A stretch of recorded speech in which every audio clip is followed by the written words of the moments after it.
camarade Bayala, pour les États africains, et principalement donc les États du Sahel, comment faire pour ne pas rater donc ce rendez-vous du multipolarisme, j'allais dire. Oui, je pense, comme le doyen chutait sur le caractère anticipatif des leaders de l'AES qui ont compris très tôt, avant même que cette renégociation des équilibres ne s'éclate au grand jour, ces leaders, forts de leur profession militaire, étant de fins stratèges qui, au quotidien, par la nature de leur activité professionnelle, sont amenés à abandonner des anciens schémas, réinventer de nouveaux, et sur le nouveau, réinventer encore un autre, ça finit par les disposer à une forme d'anticipation à laquelle même les dinosaures politiques qui ont 42 ans au pouvoir ou même 50 ans au pouvoir n'étaient parvenus à réfléchir. Et je pense que aujourd'hui, c'est, je dirais, un pain béni pour l'AES, pour les pays du Sahel, oui, qui ont compris et qui ont su porter le rêve et les espoirs de tout un continent, mais aussi d'une diaspora de plus en plus exigeante qui aussi aspire à être présente dans le concert des nations.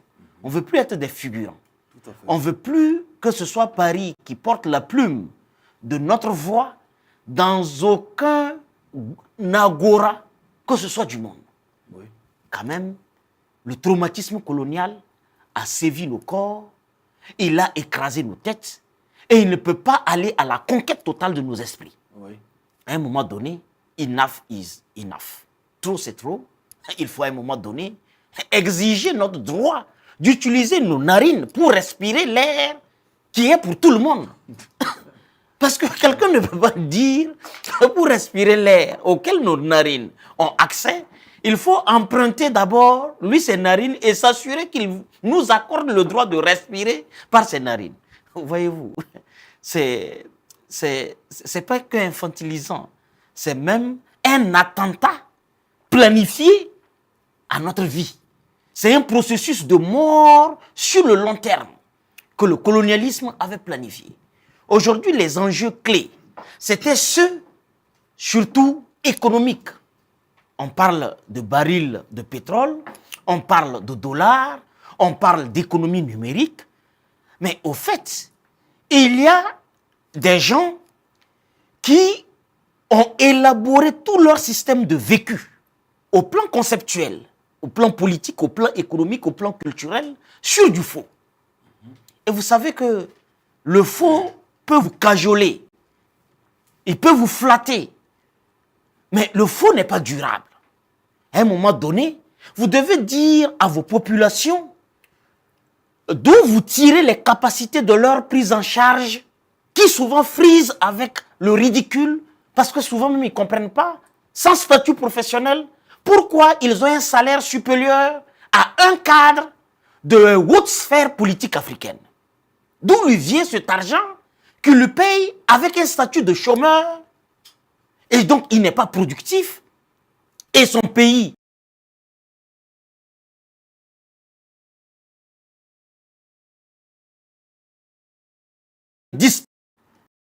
les Africains sont obligés de se questionner sur le rôle ou l'importance des ressources stratégiques qu'ils ont et à qui elles profitent in fine. Tout à fait. Et in fine, on comprend que les arrachements brutaux de certaines figures emblématiques qui ont porté la voix d'une Afrique prospère, d'une Afrique digne, d'une Afrique respectée, Sylvanus Olympio, qui avait anticipé sur les questions de la dictature du dollar, sur les questions du nazisme monétaire français à travers le franc CFA.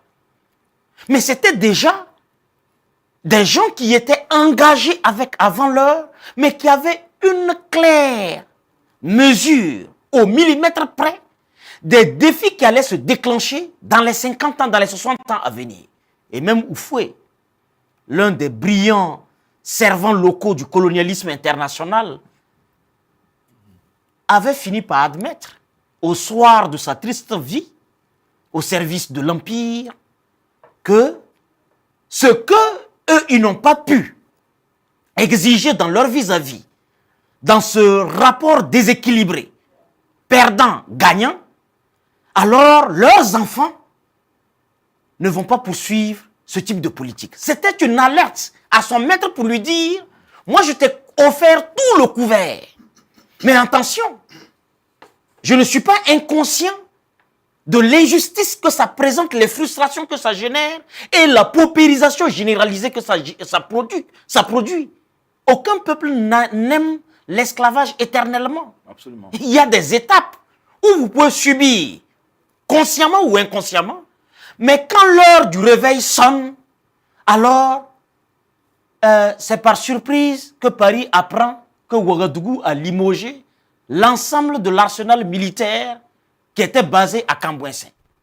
Traumatisé et troublé, Emmanuel Macron n'étant pas préparé et éduqué à recevoir des gifles venant du giflé, alors est obligé, en ruminant sa douleur, de se remettre à la réalité que la victime était passée au stade majeur, au stade de la dignité supérieure, et qu'elle était capable d'adresser tous les pans de son destin sans sous-traiter aucun élément. Et aujourd'hui, ce déséquilibre ou ce rééquilibrage en cours, parce que pour arriver à la reconstruction, il faut déconstruire.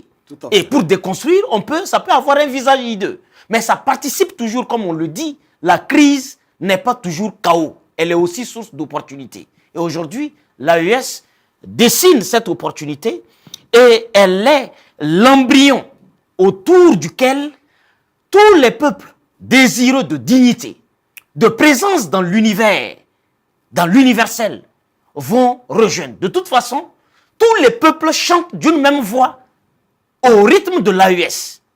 C'est des pantins au sommet de l'État et dirigeants ces peuples-là qui sont encore à la merci du colonialisme, soit français, soit anglais, soit américain. Mais étant donné que les maîtres se combattent autour du Gouélan, je pense que les ouvriers du colonialisme en Guinée, en Côte d'Ivoire, et puis certainement à Yaoundé, vont se réaviser. Absolument.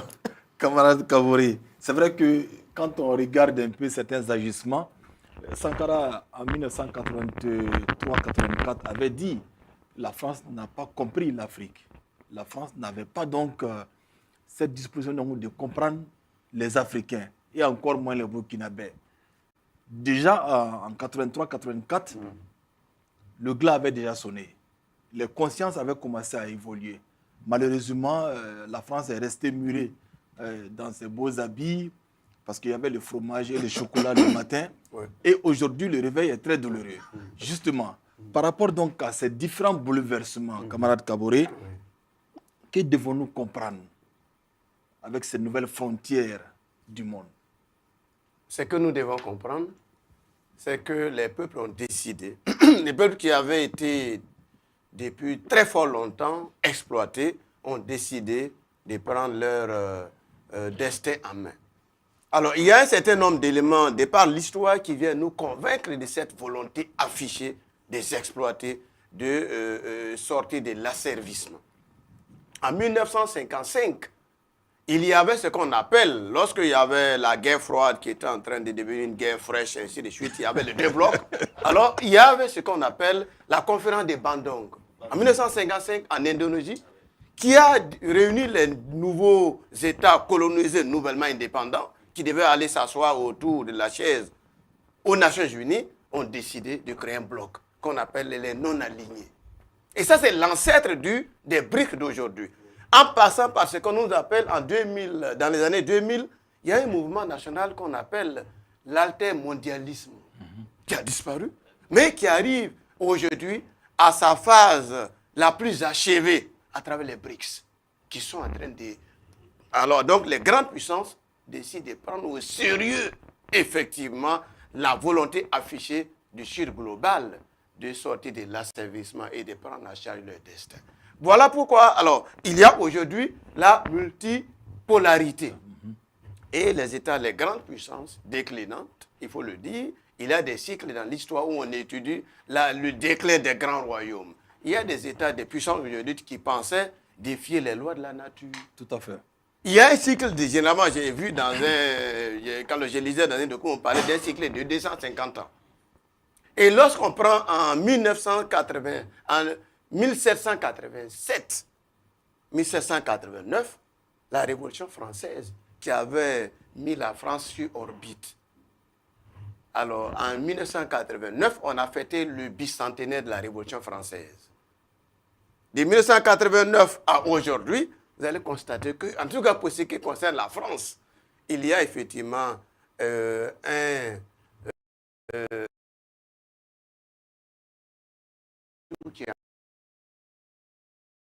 qui a cela, effectivement, à l'ensemble des puissances des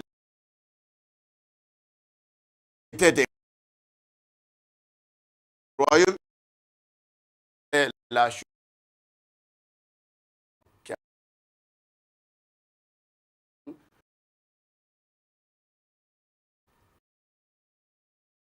appartient aux nouveaux États. Il appartient à l'AES, pour le nommer, d'occuper sa place. Nous n'allons pas effectivement devenir comme une chambre d'enregistrement ou une courroie de transmission pour aucune puissance, comme le président du Faso l'a dit. Nous n'allons permettre à aucune puissance, à qui que ce soit, de venir nous imposer ce qu'elle souhaite. Et donc, dans ce cadre-là, il va falloir que nous ayons de façon convaincue vers des lendemains meilleurs en nous appuyant sur nos réalités. C'est ce qu'on appelle l'endogénéité que le président a appelé de tous ses voeux. Et ça, c'est très important pour le Burkina Faso et pour l'AES. Tout à fait.